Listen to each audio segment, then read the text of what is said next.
I am just a small extension of who he was, my guru, my grand guru whose name nobody knew because he sat in samadhi states for long periods of time. Near the Palani hills, people called him Palani Swami. I must tell you this. He softened his energies in a certain way. There are many dimensions. One thing that will be of some use to you tonight is, it so happened that he was near the Palani hills and more people started gathering around him than going to the temple. So the priests and pandits of the place were little agitated that people are gathering around this ascetic, they're not even coming to the temple. So they wanted to find some fault with him, they wanted to find something wrong with him. They were looking and they found. Well, when people want to find fault with something, there are various levels of expertise in this. So they found fault with him. The fault that they found with him was, they said, he's uttering God's name, he's uttering Shiva's name. Even during the time of defecation, they said this is a sacrilege, he must be punished for this. But the real issue is, people are gathering around him. The devotees who come, they're not even going to the temple, they're gathering around him, that was the main problem. So, they called a panchayat. Then they said, this man is uttering Shiva's name. So, they decided this and they brought him to pass a judgment on him. He came and sat down. He sat there with his eyes closed, mouth closed, but loud and clear, everybody could hear the sound Shambho reverberating from his body. He did not open his mouth, he did not open his eyes, he simply sat there. The sound Shambho just reverberated. This was the end of their project that they had for him. And later on, when he decided to shed his body, he went up this mountain.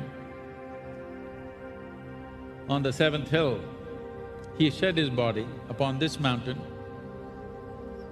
That is why we are sitting here at the foothills of the sacred mountains. For me, this is not a mountain, this is a temple.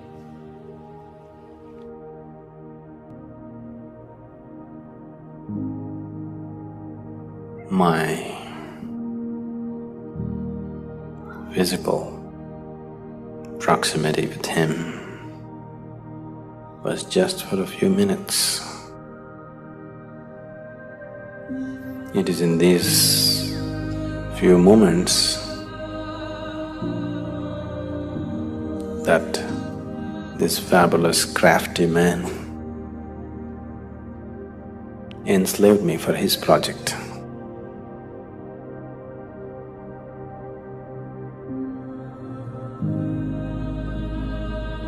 Everything that I did was around it because it was my Guru's dream and it was his vision that the Dhyana Linga has to be established.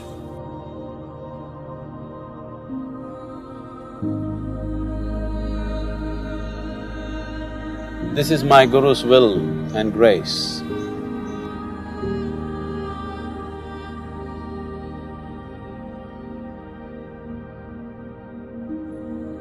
I must tell you something about the madness from where I come.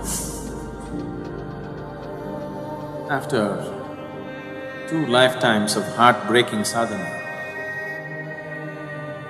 very intense, very truly heartbreaking sadhana. These 2 lifetimes, I was referred to by people as Shiva Yogi. And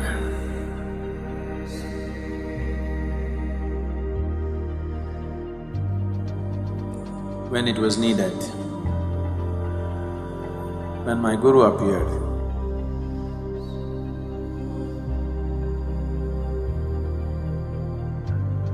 and when he felt he did not feel fit to touch me, he touched me with his stick. And everything that needs to be realized was realized.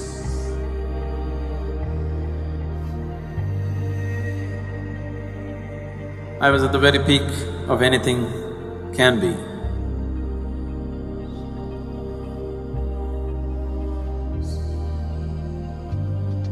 So, that being was referred to as Shiva Yogi. The most dominant factor of my life has been my Guru and nothing else.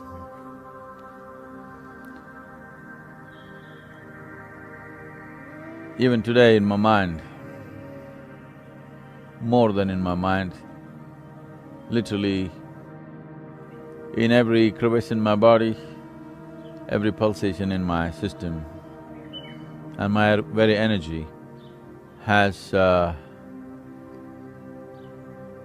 it's just his presence which is the most dominant within me. To keep it this way has been easy for me because I don't have a mind of my own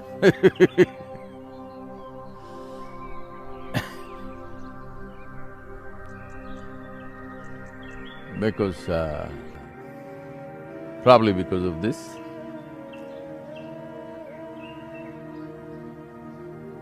Just about everything reverberates, which is not me but way beyond me, way bigger than me.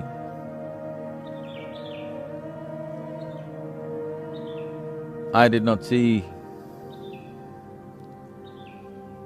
my Guru as a man who touched me.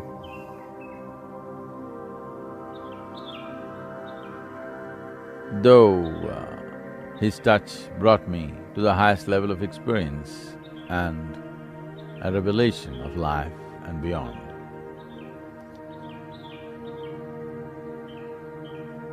The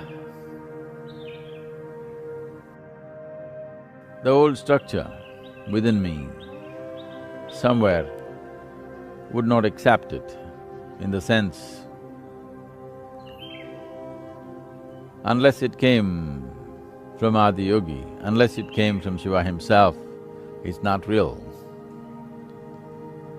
So the compassion of my master made himself, turn himself into that form.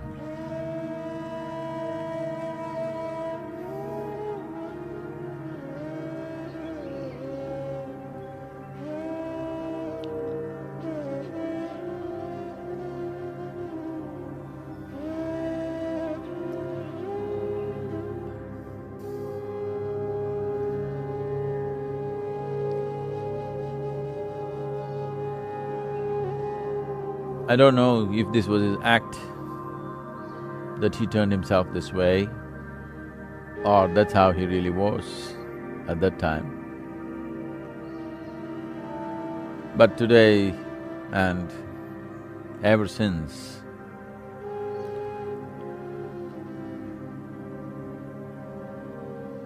this has left me in a place where I don't have to make any attempt to know anything. Whatever I need to know, he and he are there so it's just there all the time.